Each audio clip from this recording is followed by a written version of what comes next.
C'est important de bien considérer que longtemps, on a eu un imaginaire d'un monde qui était sans limite géographique. C'était la fameuse terra incognita. Au-delà, il y a quelque chose, et nécessairement au-delà, il y a de la richesse. Et cet imaginaire de la limite, il va construire aussi l'ensemble des philosophies politiques, que ce soit de l'économie politique du XVIIe, XVIIIe siècle.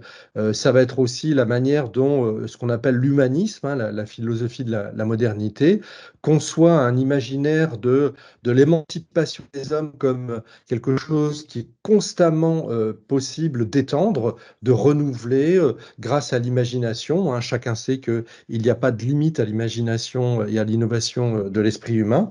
Et donc, vous voyez bien comment, finalement, cet imaginaire d'un monde sans limite, il rejoint une conception à la fois scientifique et politique de notre monde. Alors, pour figurer ça, je vous ai mis cette représentation graphique de l'Europe. Là, on est au 14e, 15e siècle, et on voit bien que en gros, les frontières du monde sont à peu près tracées, mais il y a beaucoup de choses qui sont inconnues. Et dans cet inconnu, eh bien, il y a des possibilités d'imaginer plein de choses. Ce mythe de la frontière, ce mythe d'un espace infini, il est incarné vraiment dans le mythe américain de la frontière sauvage, hein. J'y reviendrai, on verra tout à l'heure que cette frontière sauvage, elle n'est pas si sauvage que ça. Et que cette frontière sauvage, finalement, on peut la dépasser, on peut la maîtriser, on peut la construire. Avec des effets. Notamment, je vous invite à regarder cette pauvre histoire de l'Ectopiste migratorius, un petit oiseau qui était extrêmement abondant lorsque les premiers colons américains arrivent. Et ça aussi, ça donne le sentiment que les ressources naturelles sont sans limite parce que le vivant est sans limite. Et puis la dernière limite, qui est dépassée maintenant, c'est la limite spatiale, et avec toujours le fait qu'on va reculer toujours plus loin la connaissance du monde, hein, vers l'infini et au-delà, selon la formule consacrée. Et donc, cette manière de se représenter un monde sans limite, eh bien, ça va façonner notre manière d'être dans ce monde. Merci de changer la diapo. Alors, c'est là où nous sommes les héritiers de cette représentation du monde et nous sommes les continuateurs de cette représentation du monde. D'abord, on voit bien comment ce monde, il est perçu sans limite parce qu'on a rationalisé l'usage technique de ce monde, le rapport technique au monde, c'est-à-dire on a pu construire matériellement un rapport qu'on considérait comme étant de celui d'un dépassement continu du rapport au monde. Dépassement continu, c'est-à-dire on a amélioré les processus techniques, on a amélioré la connaissance scientifique de manière exponentielle. Les 17e, 18e et 19e siècles sont des siècles de découvertes extrêmement incroyables, mais aussi, il ne faut jamais l'oublier, il y a un livre extrêmement intéressant d'Alain Corbin, un historien, qui parle de la terra incognita de la connaissance. Malgré notre progrès continu en matière de connaissances, il y a tout un ensemble de connaissances qui sont absolument ignorées. Ça ne nous a pas empêché de construire un rapport de connaissances au monde. Et donc, ce décalage entre ce que l'on sait et ce que l'on ignore, eh bien, finalement, on donne toujours la part belle à ce que l'on sait, ce que l'on croit maîtrisé par la connaissance. Et donc, vous voyez toujours encore une fois comment on va repousser les limites de la connaissance tout en prenant la mesure de ce qu'on ignore, mais on considère que de toute façon, ce qu'on ignore, on va bientôt le savoir. Donc, continuons ce phénomène de connaissance. Le problème, c'est que ce phénomène de connaissance technique et scientifique du monde, c'est aussi un rapport de compréhension et de maîtrise matérielle du monde. C'est-à-dire que le XVIIe, XVIIIe siècle, les économistes de l'époque, mais aussi les ingénieurs, les sciences de l'ingénieur qui commencent à se structurer et qui vont avoir une accélération fabuleuse au XIXe siècle, eh bien, on va construire un rapport de maîtrise au monde parce que nous avons les moyens techniques de le faire et parce que nous avons des connaissances générales qui vont nous permettre de le faire. Et c'est ça qui est intéressant. C'est que dans notre rapport à la modernité, notre période actuelle, hein, celle que nous vivons encore aujourd'hui, on est pris dans ce mécanisme d'extension continue à la fois de la connaissance scientifique, de la rationalité technique de notre rapport au monde. Hein, les sciences de l'ingénieur sont une extension continue de la manière de maîtriser au mieux les techniques d'aménagement du monde. Et puis, nous avons aussi un système social qui bénéficie de tout ça, l'amélioration continue de nos conditions de vie. Diapositive suivante, s'il vous plaît, Emmanuel. Hop. Alors, ce qui est important, c'est que cette situation, c'est pas simplement, vous voyez, une espèce de programme, là, comme l'encyclopédie d'Alembert le définit, c'est une réalisation matérielle. Et c'est ça qui est intéressant dans la situation présente. C'est-à-dire que cette modernité comme extension continue, hein, il n'y a plus de limite à la capacité d'intervention de l'homme, eh bien, elle a été réalisée et ça se traduit très matériellement, par exemple, dans le confort matériel de nos existences. On a réduit finalement l'aléa naturel, hein, qui était finalement le propre de l'histoire de l'homme, les épidémies, les famines, etc. Évidemment, ça existe toujours hein, sur la planète, mais vous voyez, on est dans un imaginaire de la maîtrise. Et cette extension continue, eh bien, c'est aussi l'extension territoriale qui va donner lieu à un aménagement du monde, à une organisation du monde dont on voit les effets par rapport à la question du colonialisme. Cet imaginaire de la limite, en plus, ça fonctionne d'autant mieux qu'on est dans une faible pression démographique. Je vous mets cette courbe parce qu'elle est vraiment extrêmement importante à constater. Vous voyez que autour de l'an 1000 et l'an 2000, vous voyez bien que la situation démographique n'est pas exactement la même. Or, au moment où tous nos présupposés théoriques, économiques, politiques, scientifiques s'élaborent, c'est autour du XVIIe, XVIIIe siècle, et on n'est même pas à 1 milliard d'habitants. C'est-à-dire que le monde est construit à partir d'une pression démographique qui est extrêmement faible, une densité démographique qui est extrêmement faible, et donc il, là encore, suppose que finalement, l'extension de la population humaine est pratiquement sans limite. Il y a un seul théoricien qui s'appelle Malthus qui va attirer l'attention d'un possible décalage entre l'évolution démographique du monde et la capacité du monde à répondre à cette évolution démographique. Mais les techniciens, les économistes, les physiocrates lui disent, mais non, c'est une question d'aménagement technique et on va dépasser cette limite. Donc vous voyez bien qu'on a été en mesure, à un très court moment de l'histoire, de dépasser finalement la limite de la pression démographique par rapport à une extension de la capacité de maîtrise de la planète. Alors, ce schéma, cette histoire, elle va donner lieu, diapo suivante, s'il vous plaît, Emmanuel, à ce qu'on appelle effectivement une société de l'abondance. C'est ce qu'on appelle la société cornucopienne de la corne d'abondance, hein, cet idéal mythique d'une espèce d'abondance de biens, de services désormais aussi, de droits, etc. Bref, vous voyez la réalisation grâce à l'idéal républicain, c'est ce que vous rappelle cette affiche qui célèbre le centenaire de la République française.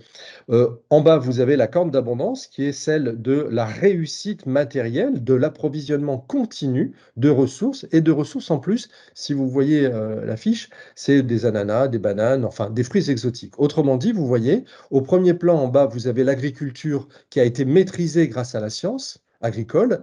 Et désormais, on peut effectivement être dans l'abondance du loisir, du superflu, c'est-à-dire des fruits exotiques. Et au fond, vous avez là aussi la présence du train avec l'aménagement du territoire. Autrement dit, vous voyez bien que la République, c'est la science, le marché et la technique qui va produire la prospérité matérielle pour chacun. Tous les enfants de la République sont évidemment les bénéficiaires premiers de cette abondance. Et cet imaginaire-là, c'est, vous voyez, l'incarnation même de la réussite du projet d'émancipation de la modernité. On disait aux hommes, vous allez être libres, vous allez être égaux. Eh bien, la République a construit les moyens techniques, grâce au marché, de cette réalisation de l'abondance. Et nous, nous vivons dans cet imaginaire-là. Par exemple, deuxième image, là vous voyez bien la corne d'abondance aux États-Unis, le monde cornucopien, eh bien, il promet à la fois des terres libres. Évidemment, il y a quelques Indiens, mais on a vite réglé le problème. Il y avait quelques animaux qui n'étaient pas très accueillants, mais on a vite réglé le problème aussi. Et vous voyez bien comment, grâce au développement du train et grâce à la capacité de mobilité de la migration internationale, nous allons pouvoir effectivement apporter cette abondance matérielle à chacun d'entre nous. Et donc, cette matérialisation d'un rêve d'émancipation, cette concrétisation des réalisations techniques, vous voyez, ça, vraiment, ça a ancré au tournant des années 30, 40, 50, l'idée qu'il était désormais possible de réaliser l'abondance du monde à l'échelle mondiale, hein, c'est le mythe du développement, et le fait que ce mythe de développement produise une prospérité, un confort sans aucune situation équivalente dans l'histoire du monde. Et donc, vous voyez bien, il n'y a donc pas de limite technique à la capacité de construire la prospérité et il n'y a pas de limite à la capacité de produire le bonheur individuel pour chacun d'entre nous grâce à cette condition matérielle. Le seul problème, c'est que cette belle histoire, eh bien, elle a un revers de la médaille. S'il vous plaît, diapo suivante, Emmanuel. C'est qu'au tournant des années 50, on assiste à ce que une équipe de chercheurs dirigée par Will Stephen vont appeler la grande accélération. Alors, c'est pas tellement l'intérêt de voir dans le détail chacune de ces courbes, l'intérêt, c'est de voir que les développements techniques, les développements socio-économiques sont exponentiels dès les années 50. Tous les indicateurs sur lesquels ont travaillé Will Stephen et son équipe, ils ont essayé de modéliser beaucoup d'indicateurs. Là, je vous en donne que quelques-uns. Vous voyez bien qu'à la fois la population, le PIB, la population urbaine, la consommation d'eau, bref, on ne va pas les faire. Autrement dit, tout ce qui conditionne le progrès technique, tout ce qui conditionne l'amélioration des conditions de vie, prend une tournure exponentielle au tournant des années 50. C'est la concrétisation du rêve de l'abondance, c'est la concrétisation matérielle de notre capacité technique de maîtriser le monde. Diapo suivante. Le seul souci, c'est que dans le même temps, Will Stephen va modéliser aussi l'évolution du système Terre dans les mêmes périodes. C'est-à-dire dès que dans les années 50, on voit la conséquence écologique de cette évolution, de cet essor technique. C'est-à-dire que là où la prospérité pour chacun d'entre nous se réalise, alors évidemment inégalement partagée, on est bien d'accord, hein, mais en tout cas, la promesse qu'un jour, chacun d'entre nous allons bénéficier de cette abondance, eh bien, a des conséquences extrêmement préoccupantes sur l'organisation du système Terre, c'est-à-dire sur la capacité du système Terre à fonctionner à peu près correctement pour pouvoir produire des ressources et de la biodiversité. On voit que toutes les courbes explosent aussi. Alors, ça commence dès la révolution industrielle, mais ça prend une tournure exponentielle, et ça, au niveau mondial. Ce n'est pas simplement les pays occidentaux, c'est tous les pays qui vont être concentrés par ces questions d'évolution technique. On en arrive donc à, effectivement, le concept de limite planétaire, diapo suivante, s'il vous plaît, qui a été modélisé en 2009 par Rockstrom, une équipe internationale. Alors, en vert, vous voyez, c'est ce que les équipes de Rockstrom ont défini comme l'équilibre planétaire. En gros, c'est la zone de sécurité dans laquelle nous pouvons avoir des activités anthropiques, des activités humaines, sans que ces activités remettent en cause finalement le fonctionnement global du système Terre. Ok. Alors, eux vont modéliser 9 limites, enfin 9 systèmes de fonctionnement planétaire. 9 cycles qui sont indispensables au fonctionnement du système planétaire. Pourquoi 9? Bon, on pourra préciser ça dans le débat. Maintenant, ils sont passés, il y en a plutôt 10, mais peu importe. Et puis, ils ont inséré aussi des cycles plus sociaux, mais peu importe. Restons sur la modélisation des 9 limites planétaires, parce que ça permet une comparaison évolutive dans le temps. Le cycle, la zone de sécurité, finalement, qui correspond à un équilibre optimum entre nos activités humaines et la capacité de la Terre à répondre à ses aspirations matérielles. C'est-à-dire, par exemple, ben voilà ce qu'il nous faudrait pour équilibrer le développement de la population mondiale de manière à peu près satisfaisante pour ne pas déséquilibrer, par exemple, la vie sur la Terre. Eh bien, en 2009, sur les 9 systèmes qui sont nécessaires pour l'équilibre de la planète, Rockstrom et son équipe diagnostiquent le fait qu'on a dépassé pour certains et explosé pour d'autres la capacité de ces cycles de fonctionner correctement à l'interne. Le problème, c'est que le déséquilibre d'un des cycles a des répercussions sur les autres cycles. Autrement dit, la planète est évidemment un système interdépendant et n'est pas par silo, hein, comme on a trop tendance à le considérer dès lors qu'on est dans un problème public. Par exemple, la surmédiatisation de la crise climatique laisse dans le silence, à peu près, hein, la question de la biodiversité, alors qu'on se rend compte qu'en termes d'équilibre planétaire, la question de la biodiversité est une question sans doute beaucoup plus importante que la seule question climatique. Mais peu importe. Tant qu'on raisonne sur la question climatique, c'est déjà un élément d'interpellation sur l'ensemble des systèmes Terre. Le problème, c'est qu'en 2023, vous voyez, il y a déjà 6 limites qui ont été déplacées. Autrement dit, entre 2009 et 2023, nous n'avons fait qu'accentuer cette pression démographique, malgré les rapports du GIEC, malgré les informations de l'IPBES et le GIEC de la biodiversité, etc. Donc vous voyez bien que nous avons effectivement des outils de modélisation qui attirent notre attention sur le fait qu'on est dans un dépassement des limites planétaires, mais vous voyez bien qu'il y a un phénomène d'inertie de nos comportements et de nos représentations sur notre capacité d'agir sur le monde. Diapo suivante. Très concrètement, ce qui est intéressant pour la filière du BTP, eh ben, c'est de réaliser qu'à l'échelle de chaque acteur dans sa zone d'intervention, j'enseigne à AgroParisTech, c'est la même chose pour les ingénieurs agronomes, eh bien, nous sommes constamment en interaction avec cette question des limites planétaires.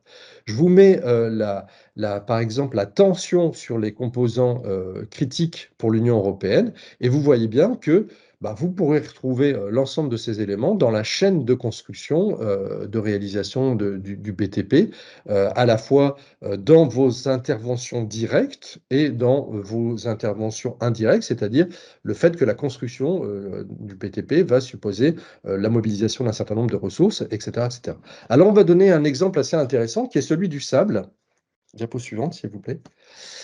Voilà, le sable. Ah non, pardon, on va passer celle-là. De toute façon, vous voyez la courbe exponentielle des évolutions. Pardon, Emmanuel. Le sable, c'est la deuxième ressource la plus consommée au monde et c'est aussi une ressource qui est en voie de disparition. Voilà.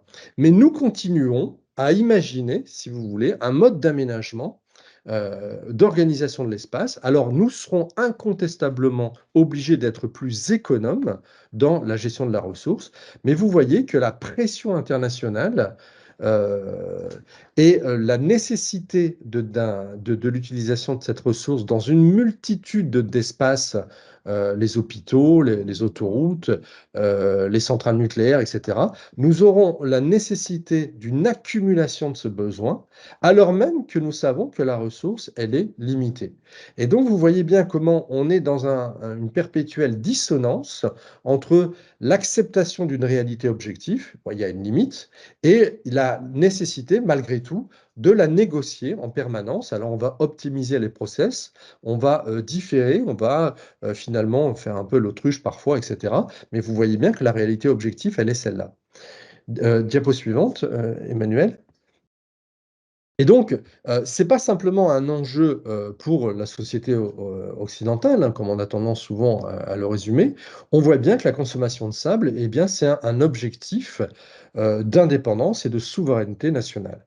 Et c'est là où ça devient intéressant, la question des limites planétaires, c'est que non seulement elle concerne l'ensemble de l'humanité, mais on voit bien que la pression anthropique, c'est aussi un enjeu international. Ce n'est pas simplement la responsabilité des pays dits développés, c'est aussi la responsabilité des pays en voie de développement qui, pour des raisons historiques, ont été les plus récents dans cette pression anthropique, mais qui participent aussi, hein, vous voyez le poids, par exemple, des pays développés ou des pays en voie de développement dans les projections. Voilà. Donc ça pose une question extrêmement intéressante, cette question des limites planétaires, c'est la question de la juste répartition des ressources qui sont encore existantes. Autrement dit, comment on va négocier collectivement les ressources planétaires. Je terminerai en donnant un exemple. Je faisais une intervention sur cette question des limites planétaires il n'y a pas très longtemps, et à côté de moi, il y avait un des responsables de la Fondation Abbé Pierre. Et le responsable de la Fondation Abbé Pierre dit il faut envisager de construire 400 000 logements sur les 10 années à venir. Personne n'est contre socialement sur la nécessité de la construction des logements à destination des populations les plus précaires.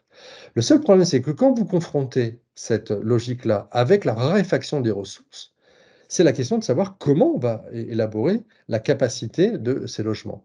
Et aussi la priorité d'investissement public par rapport à ça. Est-ce que on va devoir faire des choix en fonction des options sociales ou en fonction des options de développement de compétition économique, en fonction de la préservation de la capacité d'accéder à des ressources qui sont en voie de disparition, etc. Donc vous voyez bien que la question, c'est pas de savoir si on va juste faire un effort individuel ou collectif.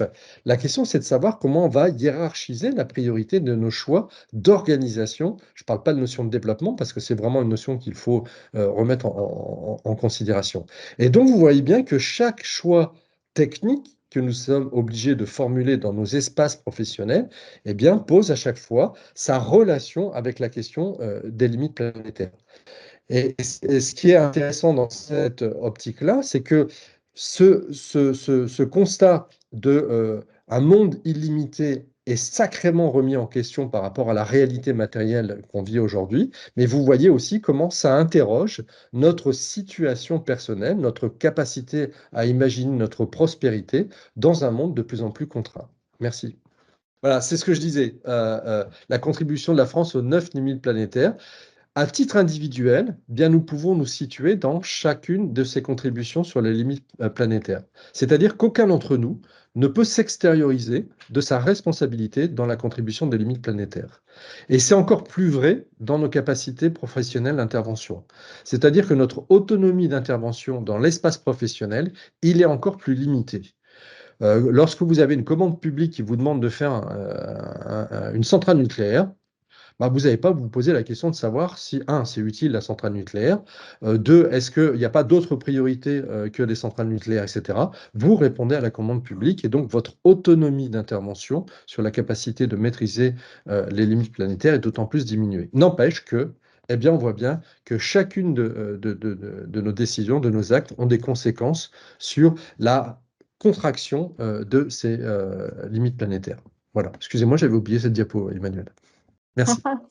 Ah oui, alors merci beaucoup, Bruno Villalba pour cette, présentation, effectivement avec les résultats donc des recherches les plus récentes sur, voilà, la consommation et des ressources et cette prise de conscience que nous devons tous avoir et vous venez de le dire à tous les niveaux, autant au niveau, personnel de citoyen, mais aussi au niveau, de professionnel et de nos actions, de tous les jours et c'est justement au titre de ces actions professionnelles de tous les jours que, Marie Tobias va pouvoir nous donner, donc l'éclairage de ce que fait, des actions que mène, dans son secteur et qui évidemment ne résoudra pas, toute cette situation mondiale, mais qui quand même contribue, à essayer d'aller, de freiner sur le chemin de la chute, et qui contribue grandement pour tous les acteurs, à limiter, effectivement cette consommation des ressources, planétaires. Je rappelle, je vais passer une slide où vous verrez très, très rapidement, mais elle sera bien sûr dans le replay, la bibliographie, et donc tous les auteurs dont vous viennent de nous parler, Bruno Villalba, et vous pourrez retrouver bien sûr les contributions de chacun, si pour ceux que ça intéresse, de façon très précise.